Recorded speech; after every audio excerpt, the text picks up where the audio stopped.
And Chloe, all right, Chloe, you want to go? You want to introduce yourself? Hi, my name is Chloe. I'm here for more support, but I'm currently attending UC. I'm a third year biological science major. Nice to meet y'all. We're on a popcorn. So, well, actually, you go, Emmanuel. Did I pronounce that? Yeah. So hi everyone. I'm the secretary of MOA. I'm currently a public health and statistics major, interested in pre-health. Popcorn it to on. I don't think on. You want to introduce yourself on? Okay, we're gonna popcorn it. We're gonna popcorn it to winner. Hi, my name is Winter. I am a current second year at the Anza. I major in biological sciences, except I don't know if I want to stay with biological sciences or if I want to switch to a different major, public health. I'm currently in OChem and am fighting for my life, so I have no idea. Wait, who do you have? I have Dr. Gray. Ah, not Gray. Yeah. I have Dr. Gray. We got two Mars supporters here. Oh, okay.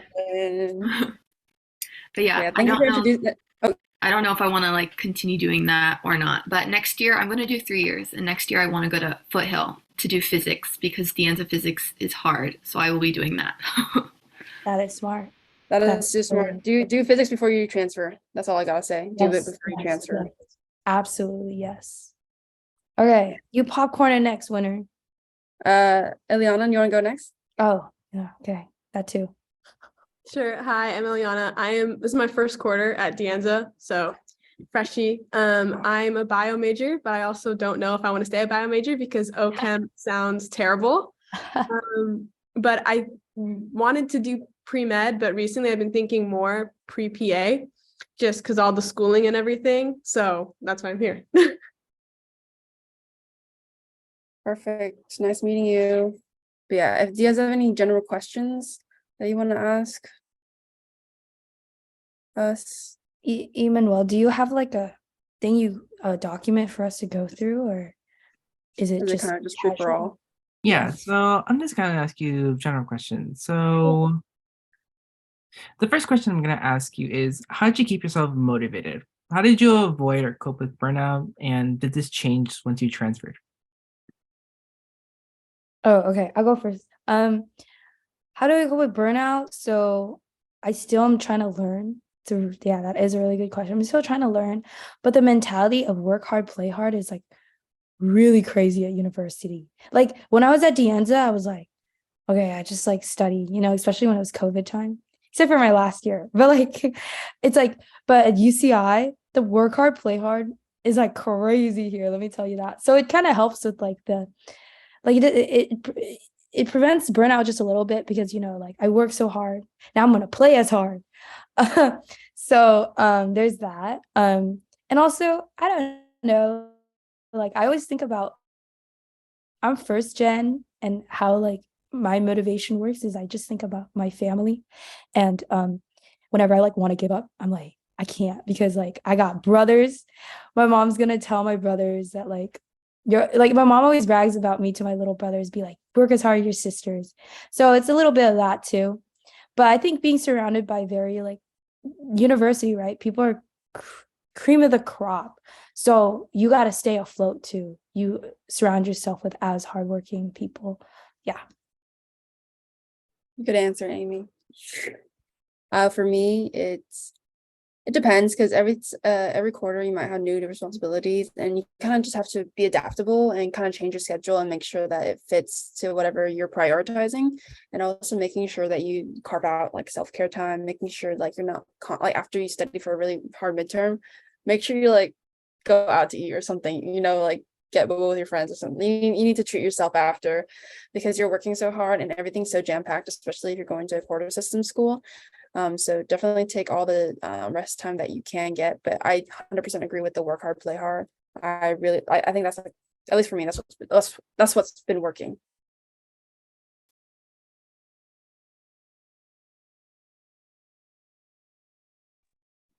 All right. I'll give a moment. If anyone wants to ask any questions about pre-PA or anything about transferring over, please ask. Okay. The first question is physics required for pre-PA? No. And you know it's Physics- actually pretty. Wait, Yeah, what? physics is only required for the Pre-med. major, not Yeah. going to PA school. Yeah, it's required for bio though. So, and you know, it's funny. I was attending a pre-PA like club, and there were some PAs students from Chapman University. And then someone asked that question. They're like, I'm a bio major, but I'm thinking about not being. Should I do public health instead? Because I don't want to take physics. And they were like, go for it, bro. Don't like they were like, go for it, just don't be a bio major unless like you're really like you're still on the fence about pre-med, then do physics. But if not, they're like, it's a good idea. But if you take physics at CC level, it's not too bad. Especially if it's at Foothill. Yeah. Do it at Foothill. Yeah, so the other question we have in the chat is there a major you recommend besides bio for pre-PA? I would just say any bio related, like chem related class would work, because you pretty much will like your prereqs for PA school and your major requirements will like overlap a lot. I just did a bio side just because I didn't know exactly what I wanted to choose going to Davis, but Davis has a special major called NPB. It's called like neurology, physiology, MPB, and then biology, or no, behavior. It's like neuro, physio, and then behavior, and then it's like a pre-med. It's the pre-med major that everyone takes, and then you emphasize in either neuro, physio, or behavior, and it's just like something a little more interesting if you don't want to just do just cell bio, chemistry, genetics, like if you just don't want to go to that. There's also like human bio, but any major honestly works. So if you're really passionate about different things. So I've known people who went to med school as a music major, so it's whatever you want. Yeah, I agree. It's like, don't choose a major where you have to force yourself. Like, I actually like bio, surprisingly. Just kidding. Like, don't force yourself. I see Chloe's comment about public health. There's actually a good number of students here who are like pre-PA, and they're public health. So you could consider that too. But yeah, anything, it could be anything. As long as you get your PA, PA prereqs out of the way. But one thing to note though, if you go to like university that's like a non like bio major or whatever, it may be harder for you to start like enroll, like apply, get in those classes for bio majors, because they might get priority. So that's one thing to know, like if you're trying to like be pre-PA but also a non-STEM major.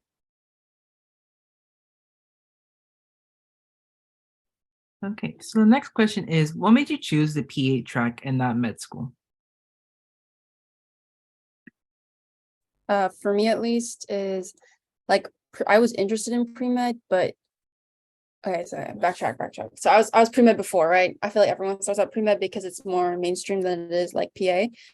So then I did like a pre-med program for high schoolers that was at UCI, and it was a really good program where like you did like clinicals where you like there's a cadaver lab. You actually went to go talk to like real patients that were actually like sick and had issues. So after going to that, and then they had medical students there who were like your mentors, or like kind of like camp counselor, like they were the camp counselors. Some of them were like in their second year of med school, and they were like, oh yeah, I'm getting married this summer, but I have like X and X test, X and Y test, and I have this, that. And I was just like, I can't imagine like doing those big life steps and still being in school. And not to mention like all the debt you're gonna incur. And if you really think about it, like every time, I think this is a really good practice for like when you go to your doctor's office and get like your physical, like it's always the PAs who tell me to go to PA school. I don't hear the doctors saying like how much they love being a doctor. They're always like sad, like they're always monotone, always stressed. And so yes, doctor being an MD or DO has a lot more responsibility, but you're welcome to leave every night. You are the one responsible for all the patients in whatever medical setting that you're practicing in. And that's something you might want to consider. Like PAs more like first assist in surgeries, or like they're always like, you're not going to always be the one who has final say in decisions. And if you're okay with that, then I would recommend like being a PA. Yeah, to add on to that, like PA track, I discovered it in high school, and then I was like into it ever since, because yeah, it's like 2 years of school and like you're out, you're out doing you're doing the job. And all the PAs that I met are like ecstatic about their career choice. Like the doctors that I know, like if you want to do pre-med, you have to love it.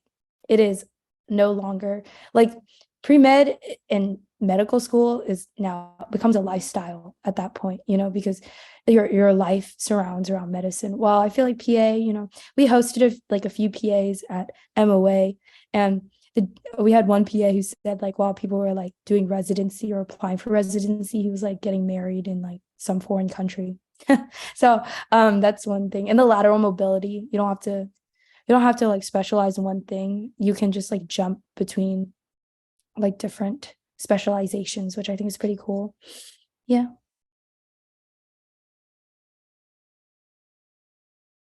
All right. So the next question is, I should apply to more than one UC, right? 100%. Yeah.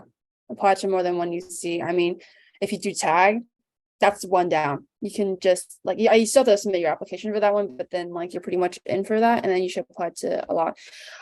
I don't even know how many. I mean, how many did you apply to? I applied to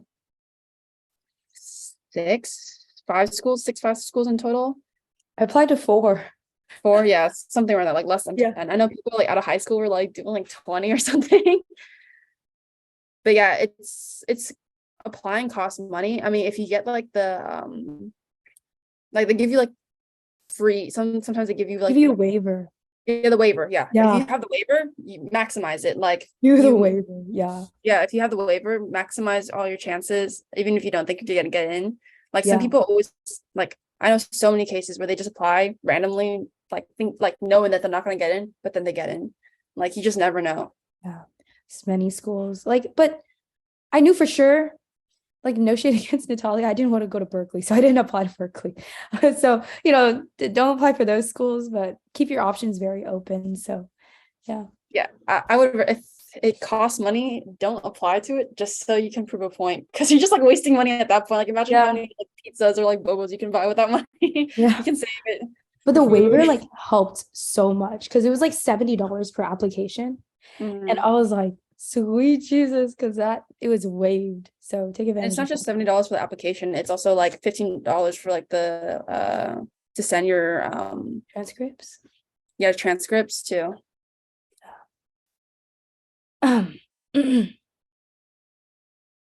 Okay, so next question. Do you guys know what specialities you want to look into?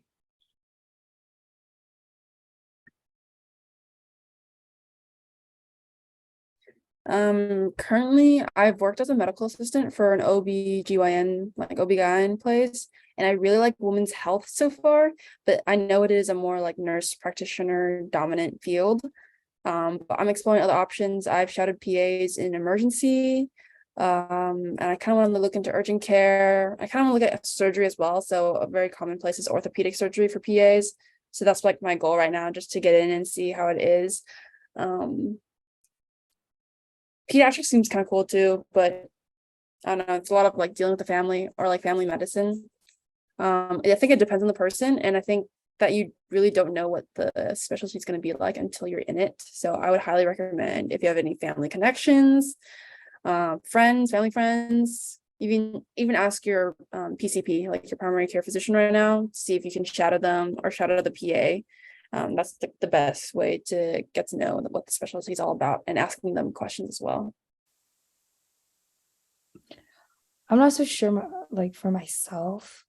I was like, family medicine seems cool, surgery, dermatology.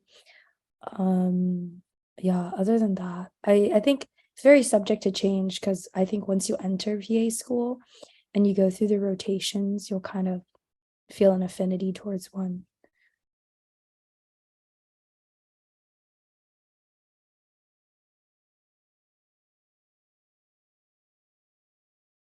Right. So next question is going to be, what were the steps that you took to strengthen your interest in health? Being part of MOA, honestly. Like just constantly being exposed to like other people who have common interests, seeing guest speakers and who are working in the medical field. I think one thing that's really helping me right now, staying on like keeping updated and keeping motivated about being on the PA track, pre-PA track, is being part of pre-PA club at Davis. Like every week we have someone come in, and this actually past week we had a guest speaker who's a PA student at Stanford right now, and it's really funny because there's only like there may be like depending on the meetings, like you can always talk to them afterwards and always ask questions too, and it's like our meetings have been in person, so it's really nice to have those connections and ask questions. And she's had a very similar pathway. She's from the Bay Area as well, so she had a really similar pathway to my personal timeline, so it was really motivating to see that, oh, she made it, that means like I can make it too. And just like following accounts, she's you can look, there's podcasts out there, websites, you can follow like PA influencers on Instagram too, to get like that once in a while, since if you're on your phone anyways, right, you have those Instagram posts, you can just like see what's happening, what other people are doing and what their stories are. Yeah, I agree. I think MOA really helped me like focus in on like the career pathway in PA. I think Isabelle and I heavily promoted PA when we were here too. So we just kept like, so that makes us really, yeah, that it helps strengthen our like healthcare wise. I also agree, like I joined a PA club at UCI, and the exposure to it, like I said, we hosted like this Chapman like university PAs, and they were incredible. They were so helpful. I think, and what I like about MOA too is like everyone is pretty nice and open. There's so many options. The club is very, yeah, sorry, I'm like stumbling on my words, but MOA is so friendly, and then there's so many, we introduce like allied health and then all this stuff. So it's great that you guys are here. Wait, also quickly, I know I said I was gonna do this, but I'm gonna drop into the chat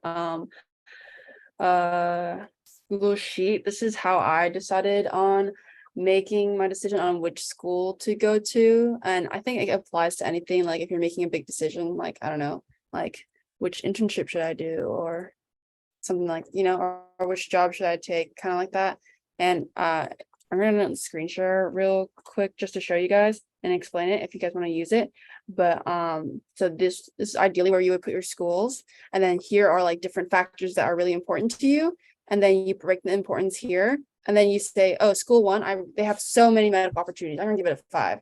But then school 4 is like, and they don't really have that many, you're gonna put a 1, and it's gonna change the total score here. And so right now, like school 1 looks better, looks like a better option overall than like, let's say, school number 4. But this is how I kind of did it, and you can play around with the numbers and kind of find out, like justify, oh, like is this factor really important to me, like is like student life really that important to me, or like if affordability is also really important to you, or location, like if it's close to home or not, if you want to come home really often. But yeah, that's just a resource that I made really quickly during the main group Q&A session. So if you guys want to use that, go ahead. It really helped me, like at least put ease of mind, instead of like constantly thinking, oh, but like UCI has this, or like, oh, USC has this and whatnot. But yeah. Sorry, Manuel, go ahead with the next question. Yeah, so the next question is regarding the tag deadline. So the tag deadline for fall 2023 was September 1st to 30th. So the student is asking, now that the deadline for fall 23 has passed, am I going to have to tag for winter spring 2024? I thought tag was only offered during the fall. I'm not fully informed. Yeah, I'm not 100% either because it has been like a year or two since, but from my understanding, it's offered I think twice a year, but most schools only accept people in the fall. So like you can try again fall next year, but also if you're planning on transferring now, you can just like apply normally, like send in your regular application and you can still get in. It's just like not guaranteed, that's all. Yeah, I'm not sure. Sorry. I think you can always ask like the counselors. You can drop in for those 15-minute appointments and ask them too. See, thank you. Okay, so next question is regarding your transferring university. So finance is a very big discussion. So compared to community college, how accessible are financial aid / scholarships?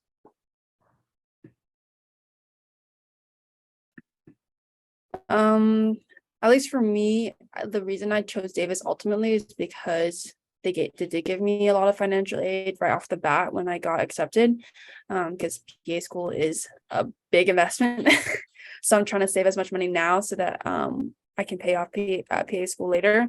But it depends because sometimes like I can call financial aid and they'll pick up right away and they have a financial aid office like on campus. But sometimes if you're like in the beginning of the year, especially in the fall, like you might be waiting a long time to get an answer. But I heard it's pretty easy to get scholarships. Oh, De scholarships. There's the De Foothill FCHA, like apply to those. Like I bought a new laptop with that money. So like just apply to it. It's just like you can just use your personal statements and just like edit it or like shorten it to whatever their thing is. And then you can just get like 500, 1,000, 1,500 like off of that too. But there's definitely so many grants out there. I know it gets overwhelming. Start early on those, I would say, and then just kind of choose ones that work for you. And there's so many niche ones out there too. You just kind of have to look. But I know my housemate, this year in Davis, she has a bunch of grants and stuff. So it's like paying for her school and then it's paying for partial of her housing already. So she's only like paying for like personal expenses. So you just gotta check with it depends on the school. But Davis is like, I would say it's like decent, like not horrible, but also like not amazing either. Scholarships. Okay, so apply to FAFSA. Okay, first and foremost, if you transfer, apply to FAFSA. Scholarships are offered. I think there's like a whole office too, so that resource is definitely available if you're interested in it. I get some financial aid, and it covers my tuition. It covers like tuition and it covers housing too. But that's it.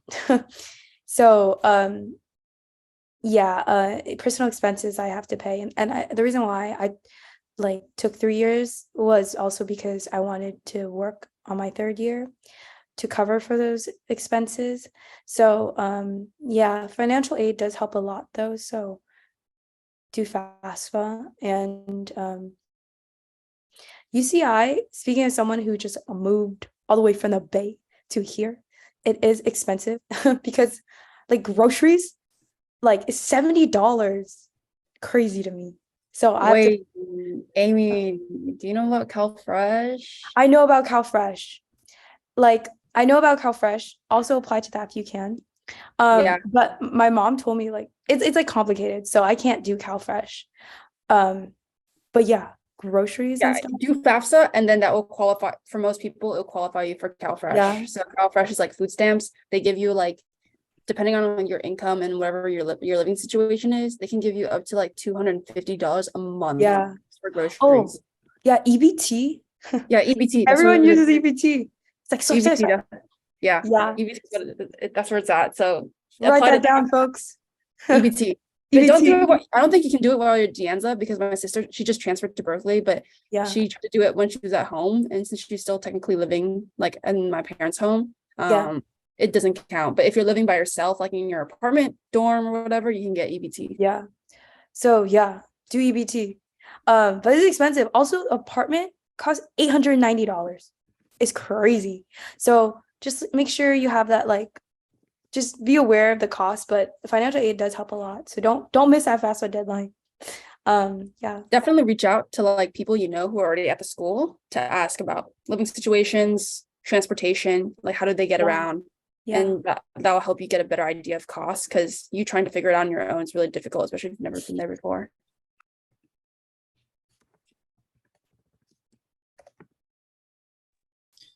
All right, good responses. Okay, I think we have time for two more questions. Okay, so the question is, what factors influence y'all to choose PA out of all the other healthcare careers? I've personally faced a lot of criticism from others for not pursuing an MD, so how do you deal with that? That's a good question. Like all my family sometimes they're like, if you're going to the like pre-med field, like why don't you just shoot your shot all the way to MD? It's because it's just such a time commitment, and I don't think I would be happy with investing that much time into my life doing that. Like, I'm not saying it's not the choice for everyone. Like, people who go pre-med, they're ride or dies for like being in school, helping patients. I'm personally someone who learns better on the job. I like doing things hands-on and getting experiences as I like go on. But in med school, you just like, you're doing 4 years med school. Yes, you're doing clinical rotation still, and you still have the residency, but it's just such a long timeline that I don't think that's going to fit my vision for my life, you know? And so it's whatever you want in your life and how you think. So like, you can do like a general 5-year plan, 10-year plan, just to see what you think you're going to be doing. And then if med school is like not that commitment that you're willing to take, don't do it just for the money, because it's not worth it. As I'm told. I would say I wouldn't know, but like that's what I'm told. Yeah, I think you start actually like making real money when you're in your 30s for like pre-meds. And I agree. It's like once you're pre-med, it's like and then you enter medical school, it is a lifestyle. I chose PA because like I'm trying to like, all your life, like a majority of life, it's like you apply for like university, you gotta apply for like grad school, and then if you're med school, you gotta apply for med school too, and then after that you have to apply for residency. I just want to be out already, like doing my thing, working, and like, so that is what appealed to me. Oh, bye, Chloe, thanks for coming. So I really like PA because also like the 8 to 5, like the PA students that came like really emphasize that 8 to 5, you're out the office. And so, like I said, a previous PA like once joked that like once it hit 5, he says peace out to his doctor because the doctor's like doing paperwork and he's going home. That's what I want. So also like the PAs that I've like met, they just like seem so happy. They're so full of energy, and you meet some doctors and it's so evident that they're burned out. I think that there's a nice work-life balance that I like in school. 2 years, and then you're Yeah, I've met like a PA who's been practicing for like a few years, and she like it's just so flexible. She has like 2 jobs because she wants to start buying a house. Like, you can do that because so she's doing urgent care and orthopedic surgery, and like that's just how she is. And now she's buying her house, like, and she's like 28, 27, like pretty fresh out of PA school too. So it's just I think other professions too are kind of similar to PA, like nurse practitioners. Between those two, you just kind of have to research the difference. They're all very similar because they're like mid-level provider, and they kind of have like similar abilities, but they're very different paths school-wise. Because NPs, you would have to go to either nursing school and then there's like I can't remember exactly, but you have to do either getting nursing school, become an RN, get experience too, and then apply to another bachelor's. So it's slightly different than PA. And technically, nurse practitioners can practice on their own, but only in some states, not all 50 states. So just kind of do your research, and also like if being an RN first is kind of right for you. Because the reason why I didn't choose nursing is just because when I volunteered at Kaiser, I volunteered at the operating room, and I worked mostly with nurses there, and they just do like a lot of like bedside stuff. but what I want to do is like problem solving, diagnosing, giving prescriptions to, you know, working with the team. And so, yeah, that's what you kind of have to look for. Megan, you say something? Oh, sorry, I was unmuted. Oh, okay. I also want to say, PA is ranked like #1 on the US News like best jobs for 2021 and 2022. So there is a reason why, you know. Also, they're also ranked like 2 in best healthcare jobs for flexibility and fulfillment. So there's a reason why for that. You pulled out the stats, man. I see it on your screen. But but I gotta tell you though, like, yeah, a lot of people are knowing about this job though. Every person I meet at UCI now, I'm like who's like pre-health? I'm like, oh yeah, I'm expecting pre-med. They say pre-PA, and I'm like, oh God, another competitor. Just kidding. But it's like people are knowing this job now. Yeah, I see Winter has a question in the comments that she says, do you recommend volunteering or internships? There's a paid internship at Stanford that I want to look at, but I can't tell if working in the lab or volunteering in the hospital is better. PA wise, I think it's more beneficial if you're working because for PA school, one of the requirements is, or it's not for all schools, but having patient care experience or healthcare experience. So patient care experience is having direct contact with patients. The only way to get that is through like clinical settings, like in a hospital works too, or private doctor's office, or like volunteering as well at the hospital. I would definitely recommend doing like volunteer or internship. Either works for you. It's kind of what your interests are. But if with any like opportunity that you take, you're gonna learn something from it. So it's just what works best for you. I think for PA school, like I don't think. Okay, if you get paid at the internship, I say go for it. I feel like paid internship at Stanford is kind of like that's not offered everywhere. So I think that would be a cool opportunity. Yeah, but just make of use of any like any of them. I don't think for PA school, like also they could write like a letter of recommendation, possibly, you know, form that connection. Volunteering at the hospital, they tend not to like it's a little bit more generalized. So I think if you can build a deeper connection with the one at Stanford, I'd say go for it. But that's just my personal input.